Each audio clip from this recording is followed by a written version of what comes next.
That money's probably stolen. Security! Patricia Wells ripped the deposit slip from Maya Johnson's hands and tore it in half. The pieces hit the marble floor. Maya stood frozen. 12 customers stared. An iPhone camera rolled. "Girls like you don't walk in here with $47,000, Wells announced loudly. Maya was 19, a college sophomore. The $47,000 cashier's check was her grandmother's inheritance, legal, verified, real. The woman behind Maya whispered to her Instagram live stream, "Y'all seeing this discrimination?" 347 viewers and climbing. Maya's black leather portfolio sat on the counter. Gold initials, MRJ. A platinum card showed through her wallet. Wells saw none of it. 2:47 p.m. Bank closed at 3:35 p.m. Maya needed this deposit today for Monday tuition. Have you ever been humiliated so publicly that strangers treated you like a criminal, not knowing they'd just picked a fight with the wrong family? Patricia Wells crossed her arms and raised her voice. "I've worked here 15 years. I know suspicious activity when I see it." Maya kept her voice calm. "The check cleared your system verification. What's the real problem?" "Don't get smart with me, young lady." Wells turned to the growing crowd. "See what I have to deal with?" 3 customers behind Maya pulled out phones. The original live stream viewer count jumped to 1,247. Comments flooded in. Hashtag banking while black. Wells pointed at Maya while addressing the room. "Girls like you show up with these amounts, no appointment, expecting special treatment." The teller at window 2 whispered to her colleague. Security guard Marcus shifted uncomfortably near the entrance. He'd seen this before. It never ended well for anyone. Maya opened her black portfolio and pulled out 3 forms of ID, driver's license, passport, student card from Northwestern University. "Satisfied?" Maya asked. Wells barely glanced at them. "Anyone can fake documents these days." The digital clock above the teller windows glowed red, 2:52 p.m. "The bank closes in exactly 43 minutes, Wells announced. "After that, you'll have to wait until Monday." Maya's phone buzzed. Northwestern's automated reminder. "Tuition payment due Monday 8 a.m. Late fees apply after deadline." She needed this deposit today. Assistant manager Derek emerged from his cubicle. Mid-40s, thinning hair, cheap suit. He'd heard the commotion. "What seems to be the problem, Patricia?" Wells gestured dramatically. "Suspicious deposit, large amount. No banking history at this branch." Derek studied Maya with the same skeptical expression. "Do you have an account with us, miss?" "Premier National has been my family's bank for 12 years, Maya replied. "Different branch." "Which branch?" Derek pressed. "Lincoln Park." Derek and Wells exchanged glances. Lincoln Park served Chicago's wealthy North Side. Old money, new money. People who didn't usually visit downtown branches. "Then why not go there?" Wells demanded. Maya gestured toward Michigan Avenue. "I'm staying downtown. My grandmother's funeral was this morning." "Convenient story," Wells muttered. The Instagram live comments exploded. Viewer count hit 3,400. Someone had tagged at Premier National Bank's official account. At Real Talk. Chi. This is straight discrimination. At Justice. Now, record everything. At Mom of 3. I'm calling corporate. Maya's Platinum American Express caught the overhead lights. The card bore her name, Maya R. Johnson. Wells noticed but dismissed it. "Credit cards are easy to steal," she said. Marcus, the security guard, stepped closer.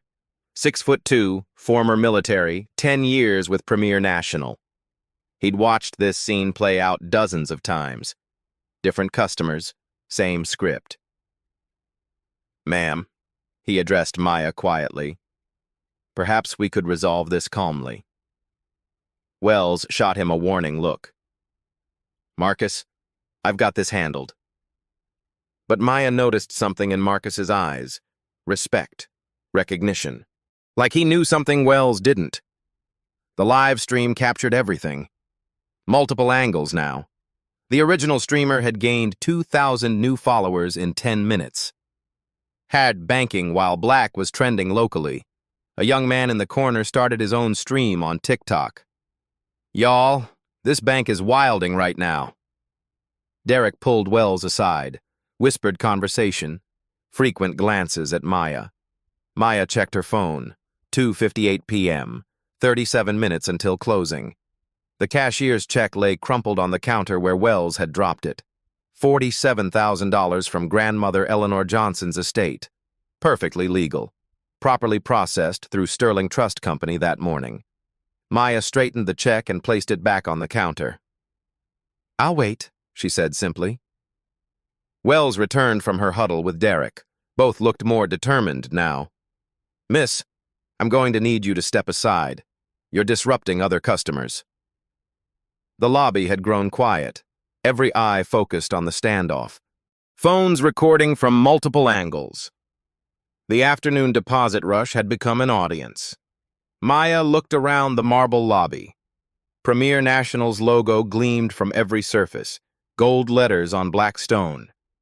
Serving Chicago's families since 1892. Her family had banked here for over a decade. Her father's company had accounts worth millions spread across Premier National's commercial division, corporate credit lines, investment portfolios, business loans. None of that showed on her student account at the Lincoln Park branch. 2:59 p.m. 36 minutes, Maya said quietly. 3:02 p.m., 33 minutes until closing. Branch manager Linda Torres emerged from her corner office. Navy suit, silver hair, 23 years with Premier National. She'd built her career on avoiding problems. This was becoming a problem. "What's the situation?" Torres asked Derek quietly. "Suspicious deposit, large amount. Customers being difficult." Torres studied Maya. Young black woman, casual clothes, expensive accessories. The combination triggered every bias training warning she'd ignored for years. The live streams were multiplying. Instagram Live, 5,200 viewers. TikTok, 1,800. Facebook Live, 900. Someone had started a Twitter thread documenting the entire incident. @She writes. Thread, Premier National Bank discriminating against black student. 112, corporate's social media team would notice soon. Torres needed this resolved before it reached regional management. "Miss Johnson," Torres said, reading Maya's name from the crumpled check. "I understand there's been some confusion." "No confusion," Maya replied. "I have a valid check. Your employee called it stolen." Torres glanced at the check. Sterling Trust Company. Legitimate bank. The routing numbers checked out on their system, but the amount was substantial for someone Maya's age. "Patricia, walk me through your concerns," Torres said. Wells straightened, emboldened by management support.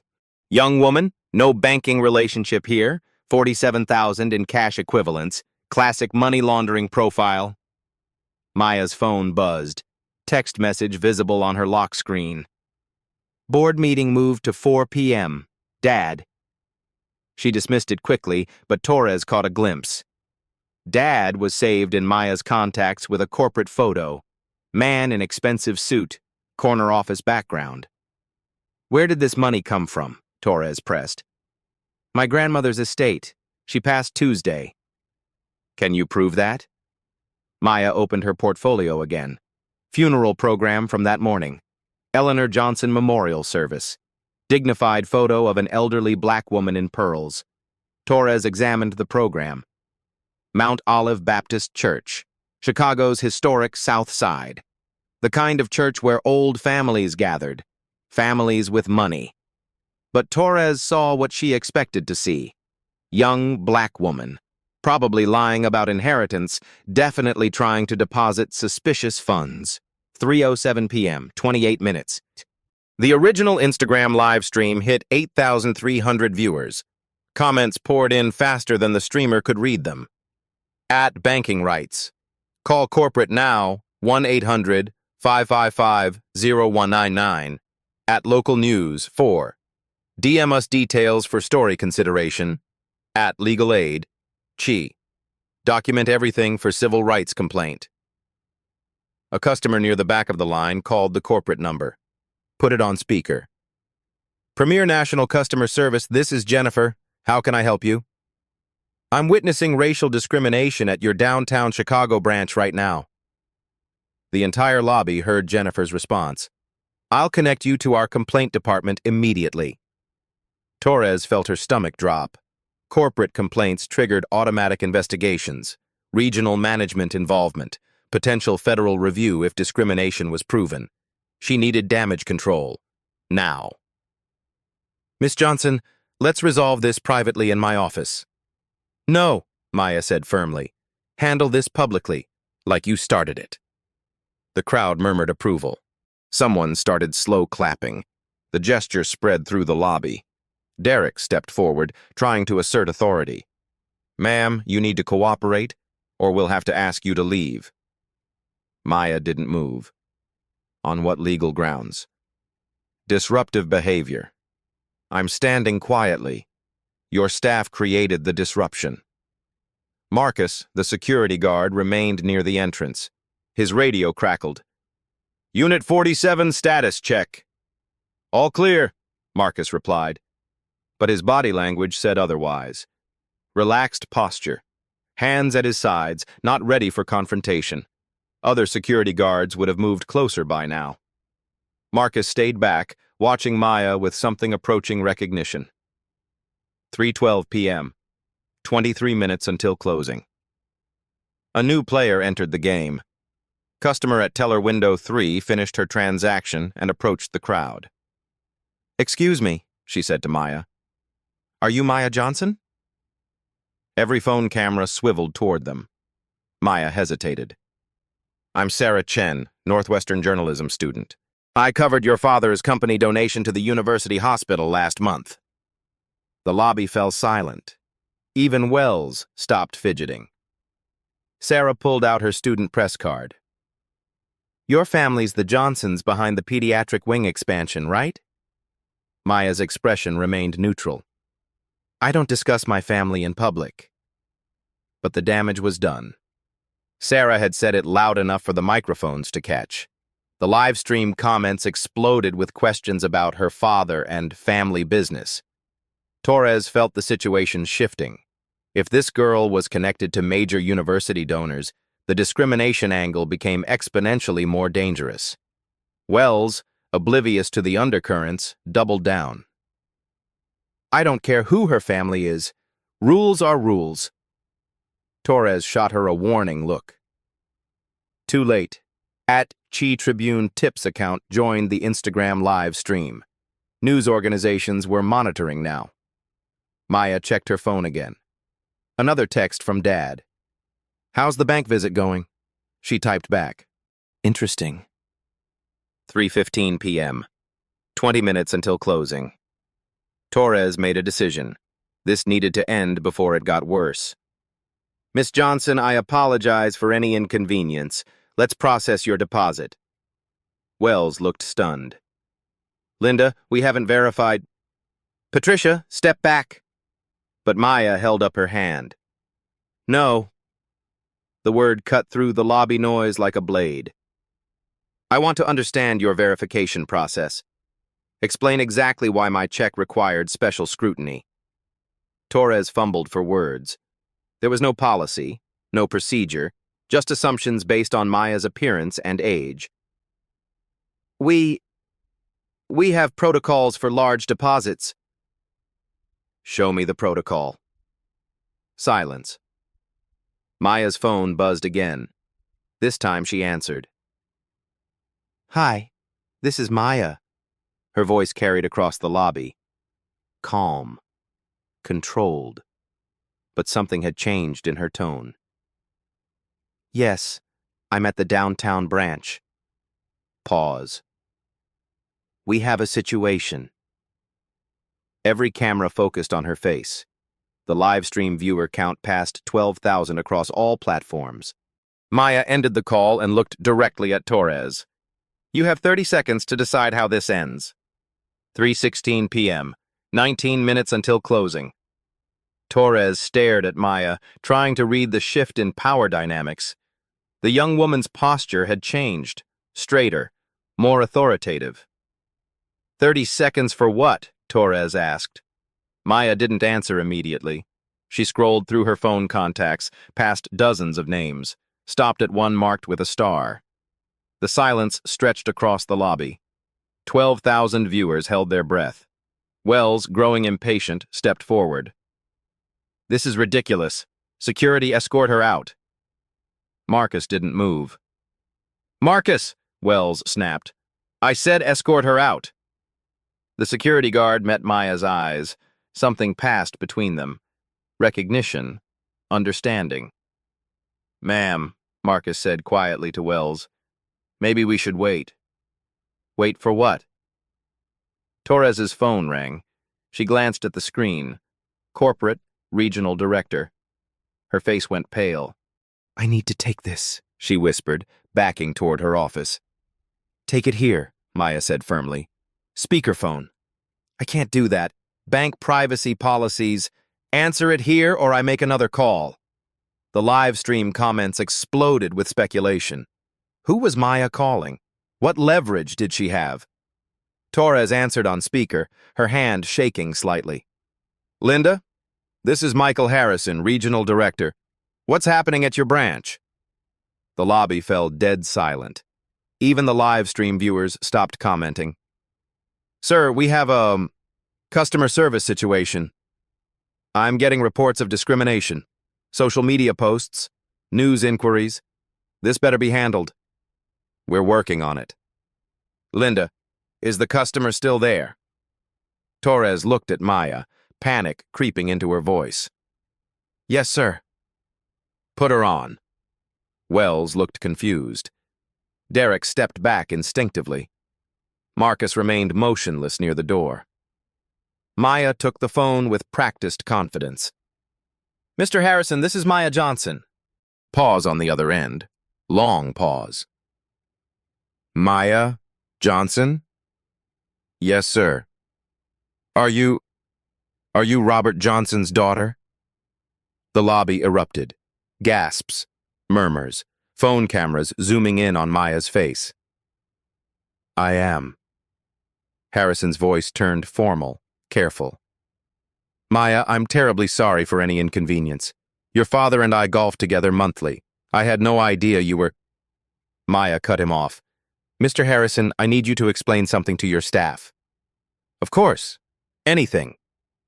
Torres grabbed the phone back, confusion written across her face. Mike, who is Robert Johnson? The pause that followed lasted forever. Linda, Robert Johnson is CEO of First Continental Holdings. Another pause. Then the crushing realization. First Continental Holdings owns 73% of Premier National Bank. Wells dropped into a chair. Derek's mouth fell open. The live stream viewers went insane with comments, questions, theories. Maya took the phone again. Mr. Harrison, I've been accused of money laundering, document forgery, and theft in front of 12,000 people on social media. 12,000? The footage is already viral. #banking while black is trending nationally. Harrison's voice cracked. Maya, what can we do to make this right? I'll handle it from here. She ended the call. Complete silence in the lobby. The kind of silence that comes before earthquakes. Torres found her voice first. Miss Johnson, I had no idea. Idea of what? That black people can inherit money? That young women can have wealthy families? Or that you should treat all customers with basic respect? Wells stood up slowly, reality finally sinking in. I was just following protocol. Show me the protocol that says black students are automatically suspicious. Silence. Maya opened her black leather portfolio and pulled out a business card. Premium cardstock, raised gold letters. Maya R. Johnson. First Continental Holdings, Special Projects Coordinator. She placed it on the counter next to her crumpled deposit slip. I work for my father's company, part-time while finishing my Northwestern MBA program. Special projects include banking compliance audits. Torres felt the blood drain from her face. This branch was actually scheduled for a standard compliance review next month, Maya continued, but I decided to conduct an impromptu assessment today. Derek finally found his voice. You mean, this was all a test? No, I genuinely needed to deposit my grandmother's inheritance check, but your employee's behavior turned it into something else entirely. Maya gestured to the phones recording around the lobby. 12,000 witnesses to systematic discrimination, federal civil rights violations caught on live video, corporate liability exposure in the millions. She pulled out a second business card from her portfolio. Sarah Chen, Northwestern Law Review Civil Rights Division. The journalism student who'd recognized Maya earlier stepped forward with a smile. I'm actually a law student, Sarah said.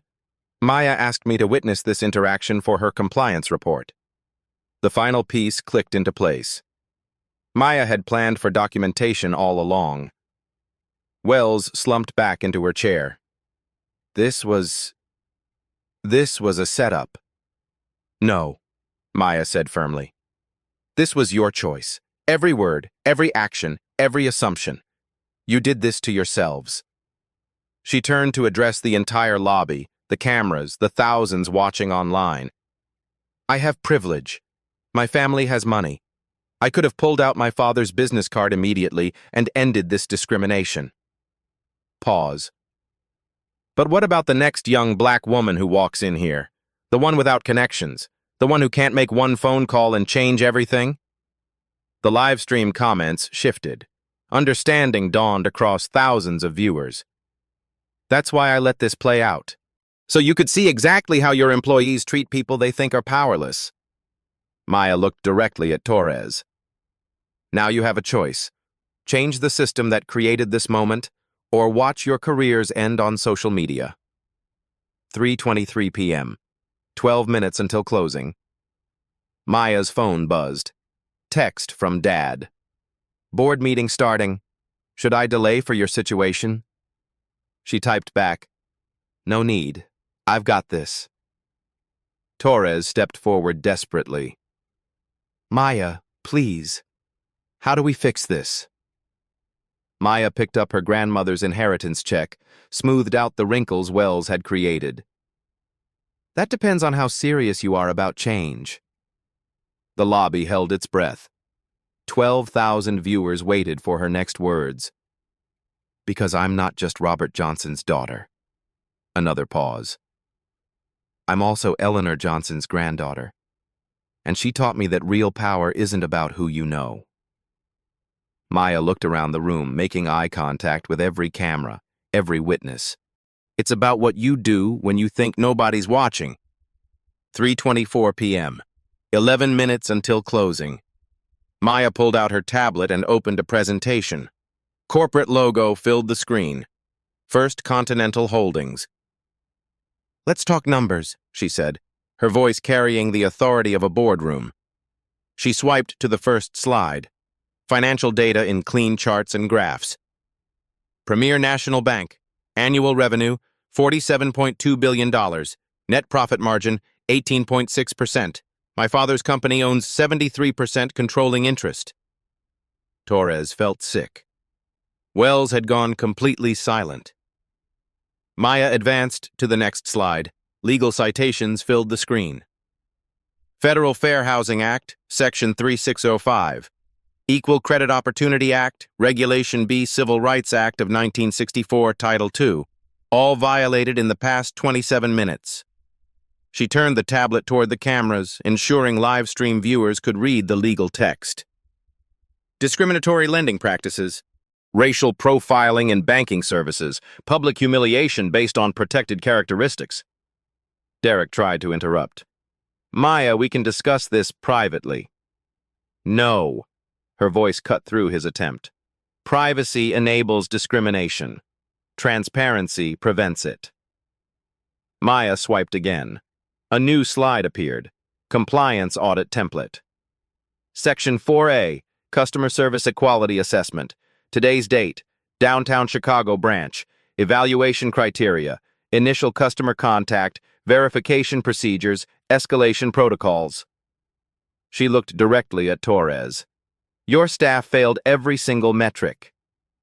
The live stream had grown to 15,000 viewers across all platforms. Banking while black was trending nationally. News organizations were requesting interviews. Maya's phone rang. She glanced at the screen. Dad? Excuse me, she said to the lobby. She answered on speaker. Hi, Dad. Maya, Michael Harrison just called me in a panic. He says you're conducting some kind of audit? Robert Johnson's voice filled the marble lobby. Deep, authoritative, unmistakably powerful. Impromptu assessment, yes. We have a significant discrimination issue here. Are you safe? Physically? Yes. Professionally outraged? Absolutely. A chuckle from the phone. That's my daughter. What do you need? Maya looked around the lobby. Employees terrified. Customers recording. Thousands watching online.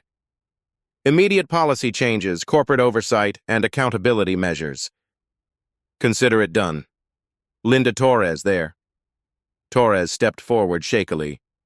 Yes, Mr. Johnson, this is Linda. Linda, my daughter is going to give you a list of requirements. You'll implement them within 48 hours. Understood? Yes, sir. Good. Maya, I'm proud of you for handling this professionally. Maya smiled for the first time all day. Learn from the best. See you at dinner Sunday. Love you. Love you too, Dad. She ended the call and returned to business mode. Here's what's going to happen, Maya announced to the room and the cameras. She pulled up a new document on her tablet.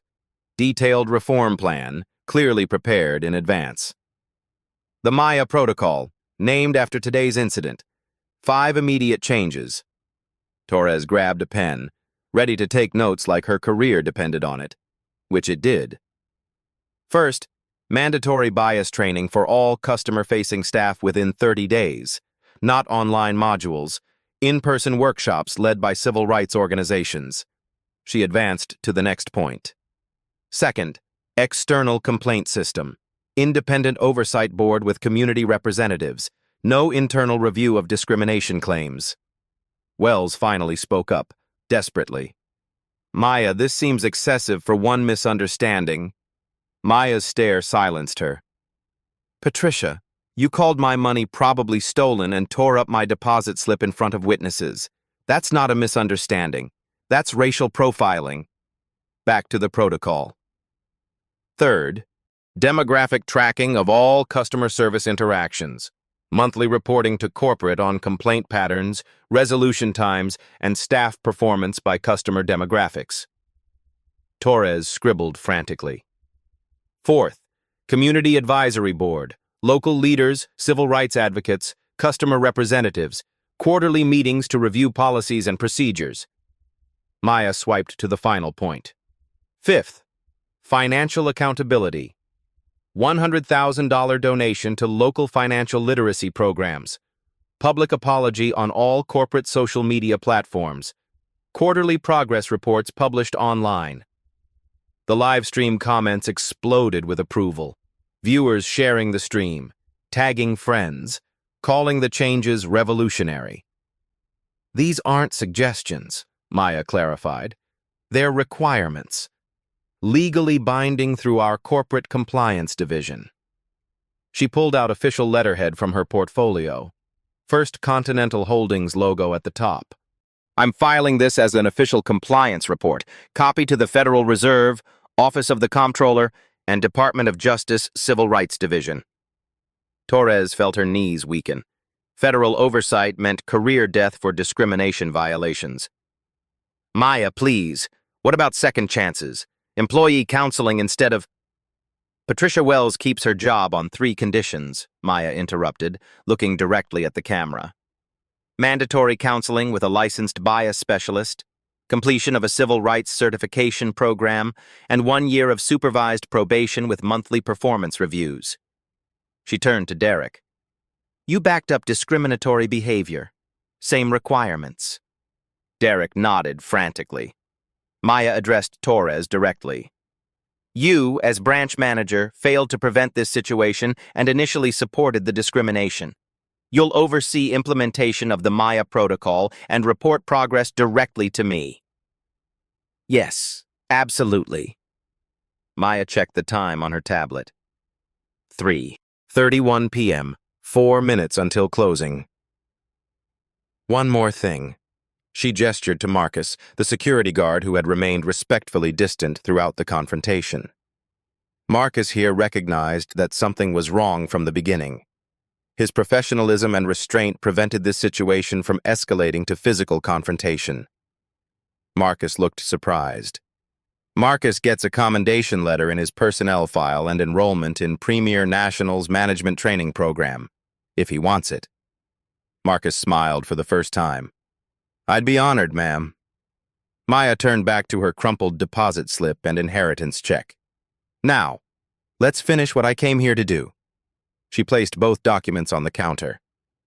I'd like to make a deposit, please. Torres personally processed the transaction, hands shaking slightly but professional, respectful. $47,000 deposited successfully, Miss Johnson. Thank you for your business. 3:34 p.m., 1 minute until closing. Till Maya packed her tablet and portfolio. Business cards returned to their proper slots. Phone back in her jacket pocket. The live stream viewers began signing off, but not before sharing final messages of support. #banking. While Black had generated over 2 million interactions in less than an hour, Maya addressed the cameras one last time. Change doesn't happen through anger or confrontation. It happens through accountability and systematic reform. She paused.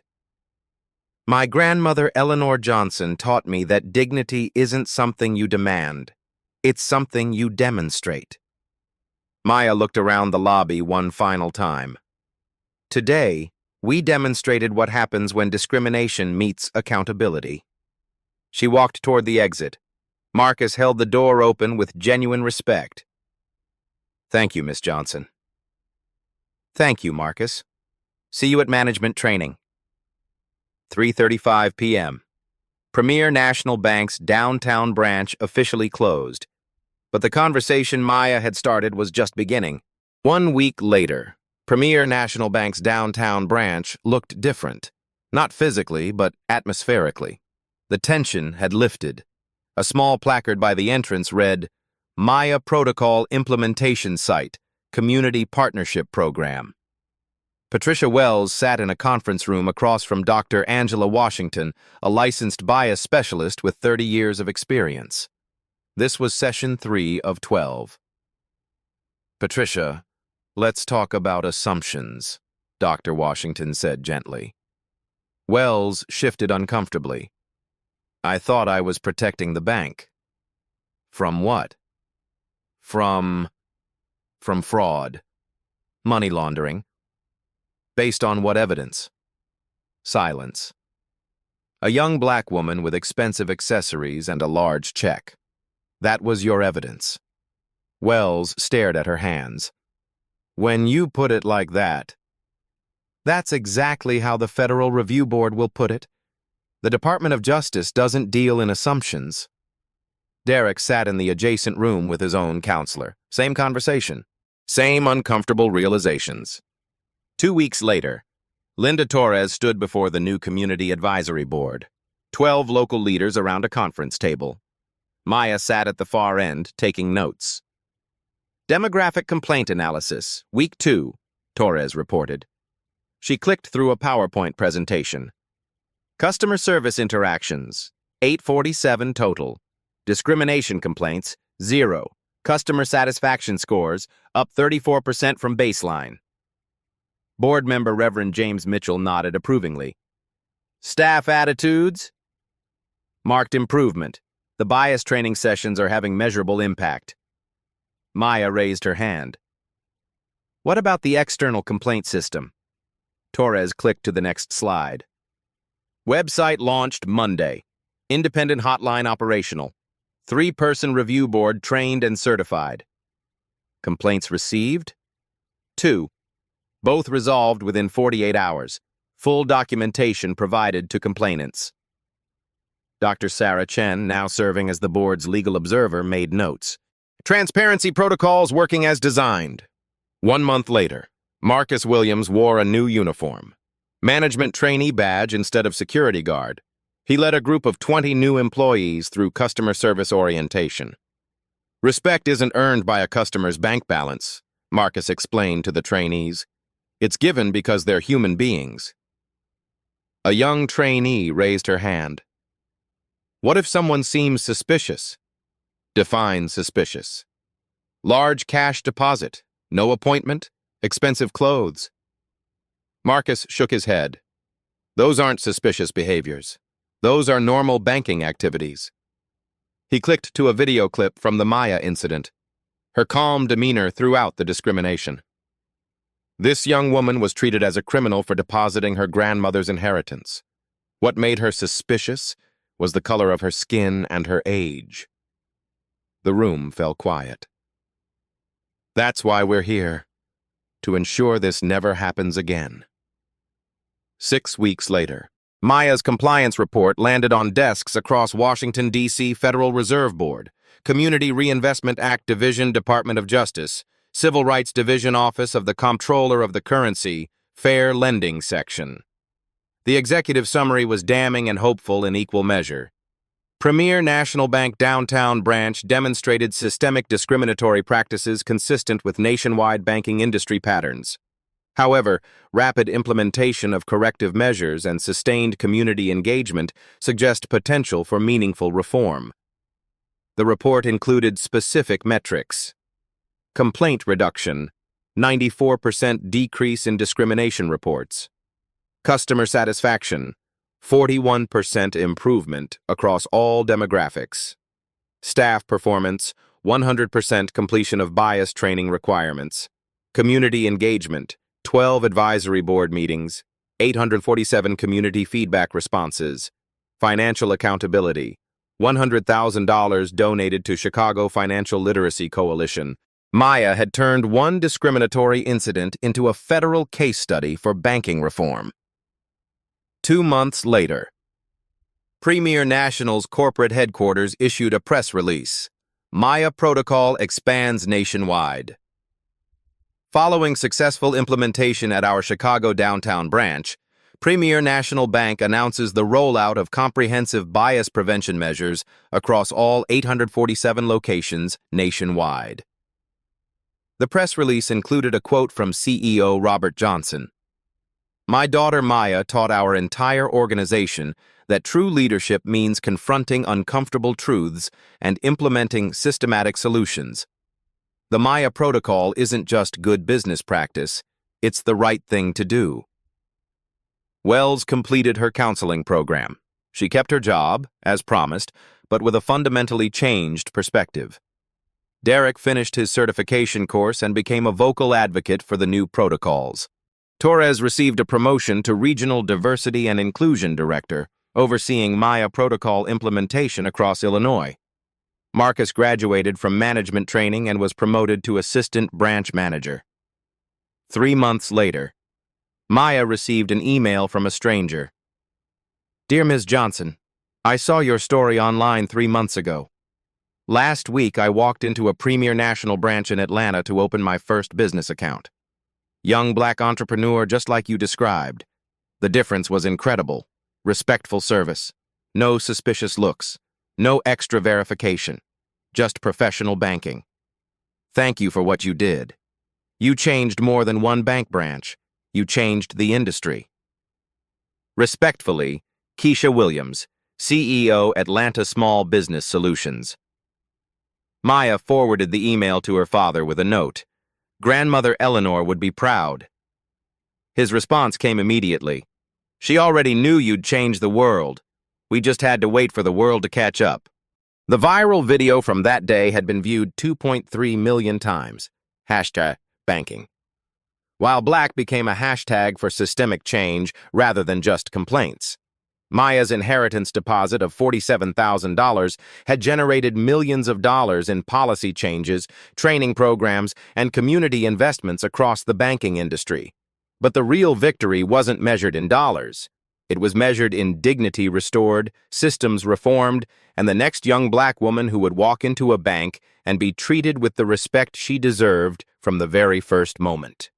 1 year later, Maya Johnson stood at the podium of Northwestern University's Kellogg School of Management, guest speaker for the Business Ethics and Social Responsibility course. The auditorium was packed. Students, faculty, and banking industry professionals had come to hear her story.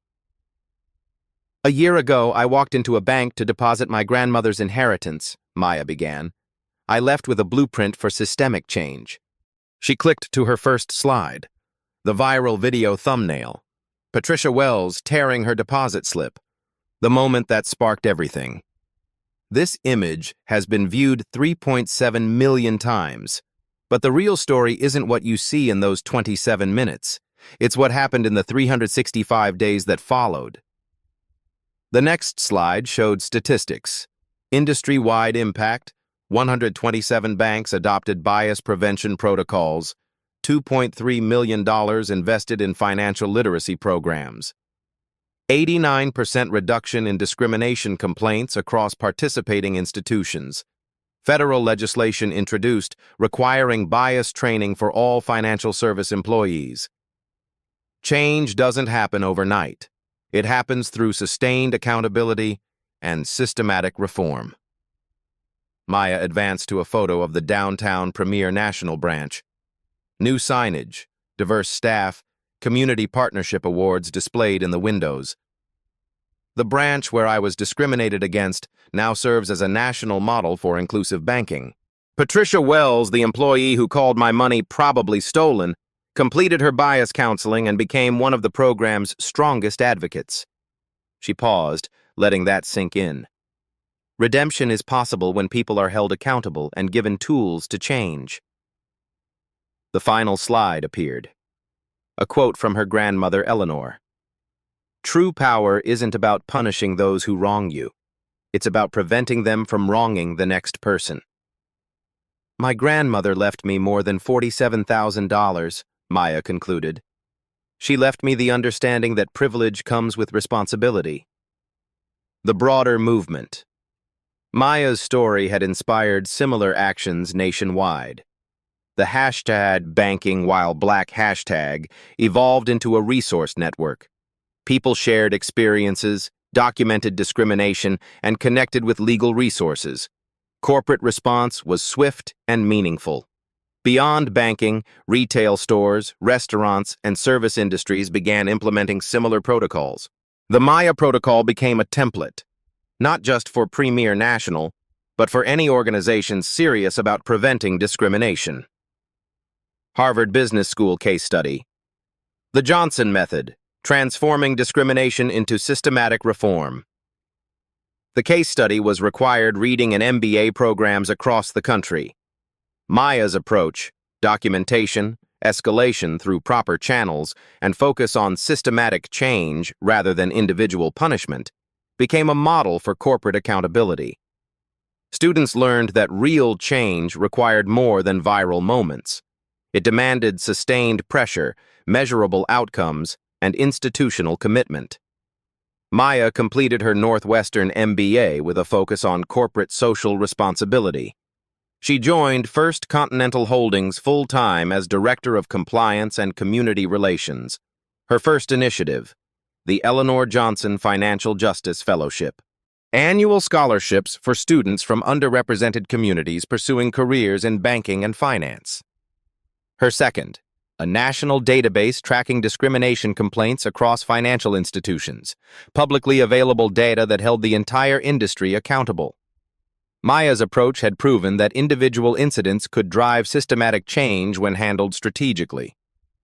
Sarah Chen, the law student who witnessed Maya's bank encounter, graduated and joined the Department of Justice Civil Rights Division. She specialized in financial discrimination cases. Marcus Williams, the respectful security guard, became a regional manager and implemented the Maya protocol across 12 branches. Even Patricia Wells found purpose in her journey. She became a peer counselor for other employees facing bias allegations, helping them understand the impact of their actions and develop better practices. Maya often reflected on that day in the bank. What if she hadn't had privilege? What if she couldn't make that phone call to the regional director? What if her father wasn't a CEO? That question drove her continued work. Every policy change, every training program, every accountability measure was designed to protect the next young black woman who walked into a bank without connections, without privilege, without a safety net. Maya's story proves that systematic discrimination can be confronted and defeated, but it requires more than outrage. It demands strategic action, sustained pressure, and community support. Have you witnessed discrimination in banking, retail, or other service industries? Document it. Report it. Share it. Have you experienced bias yourself? Your story matters. Your voice can drive change. Are you in a position of corporate leadership? Implement bias training. Create accountability systems. Measure outcomes by demographics. Change happens when individuals refuse to accept discrimination as normal and work systematically to eliminate it. Maya turned 27 minutes of humiliation into a lifetime of advocacy. Her grandmother's inheritance became an investment in justice that continues paying dividends. The work continues. Share this story if it resonated with you. Comment below with your own experiences of discrimination or positive change. Subscribe for more stories of quiet power creating loud impact. Because sometimes the most powerful response to injustice isn't anger. It's systematic action that ensures it never happens again. Every time someone stands up, speaks out, or refuses to be erased, a new story is born. At Beat Stories, we archive that courage. Subscribe now and help us keep these moments alive, because the more we share them, the harder they are to ignore.